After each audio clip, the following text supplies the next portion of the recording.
राधे श्याम, ये दो शब्द अटूट प्रेम का हिस्सा माने जाते हैं। भले ही एक दूसरे के कभी हो न सके, लेकिन फिर भी एक दूसरे के साथ ही हमेशा नाम लिया गया है। कृष्ण के जन्म, राधा के जन्म और उनकी दोस्ती की कहानियां तो बहुत प्रचलित हैं, लेकिन क्या आप जानते हैं कि राधा की मृत्यु कैसे हुई थी? नमस्कार साथियों, जय श्री कृष्णा, जय श्री राधे। स्वागत है आप सभी का एक बार फिर से हमारी एक और नई वीडियो में। मित्रों, कई लोग कहते हैं कि राधा सिर्फ काल्पनिक थी।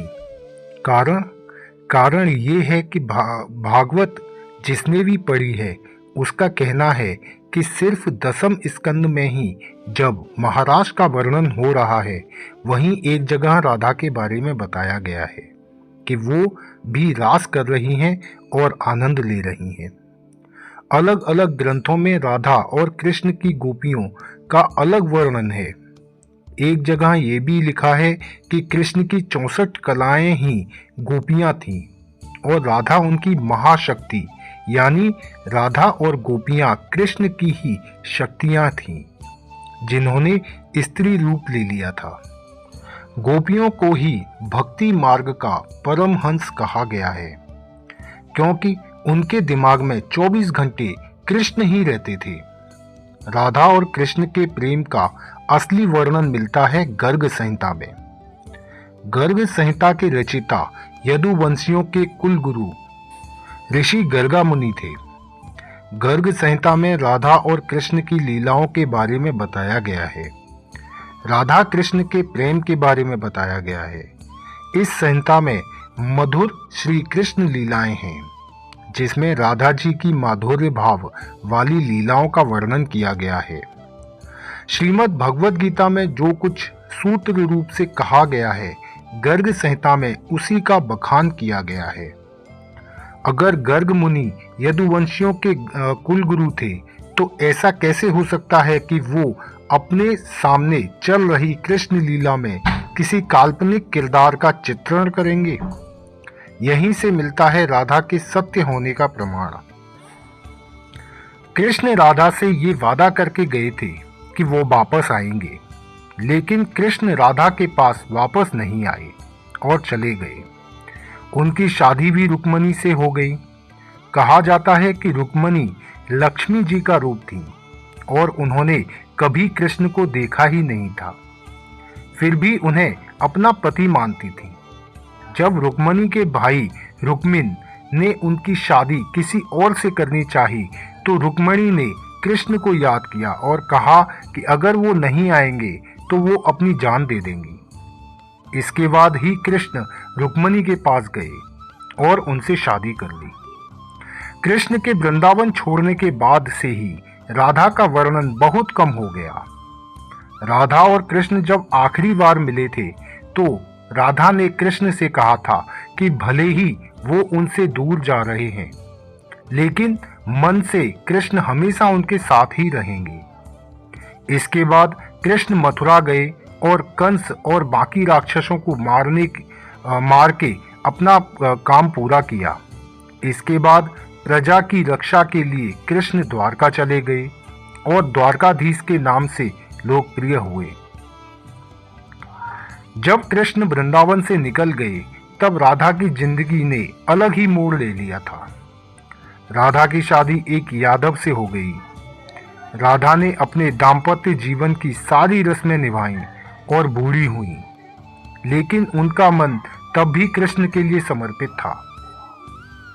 राधा के पति का वर्णन ब्रह्मवैवर्त पुराण में किया गया है। ये वेद व्यास द्वारा रचित 18 पुराणों में से एक है। राधा की शादी के बारे में भी अलग अलग कहानियां प्रचलित हैं। कुछ के अनुसार राधा की शादी अनय से हुई थी।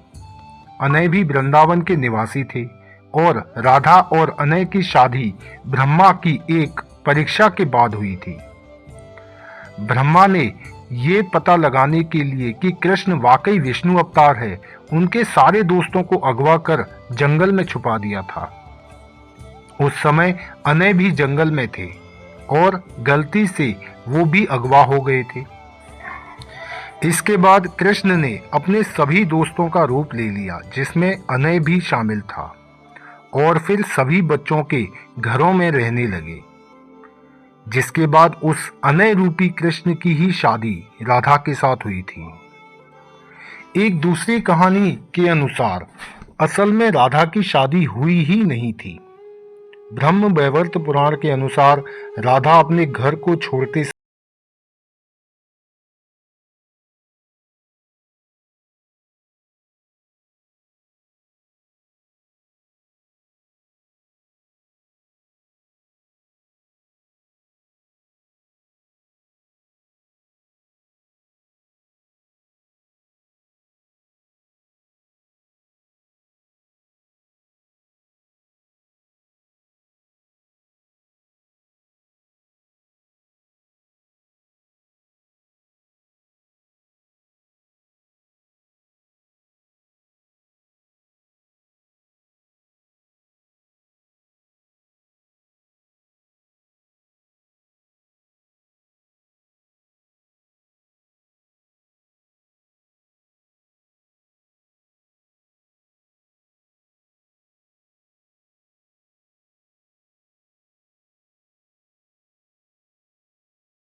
कृष्ण में विलीन हो गईं।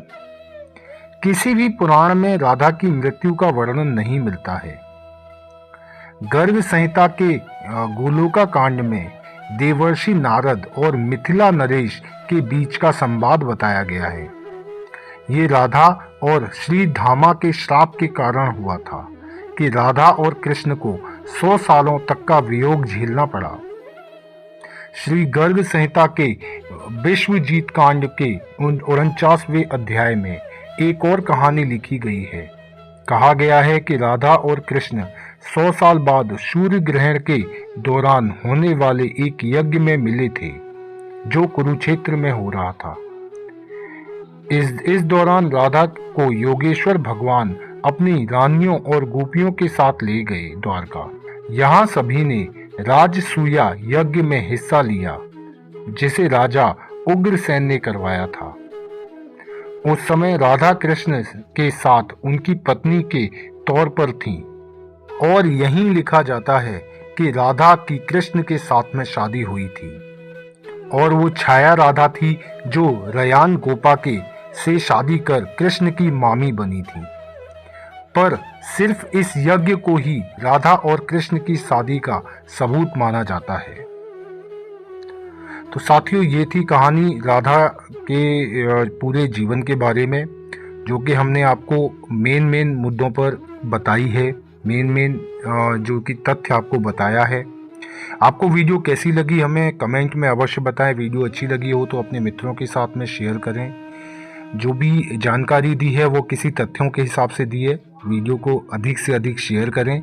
आप सभी का बहुत बहुत धन्यवाद वीडियो देखने के लिए। इस वीडियो में फ़िलहाल इतना ही साथियों, फिर मिलेंगे अगली वीडियो में। तब तक के लिए जय श्री कृष्णा, जय श्री राधे, नमस्कार।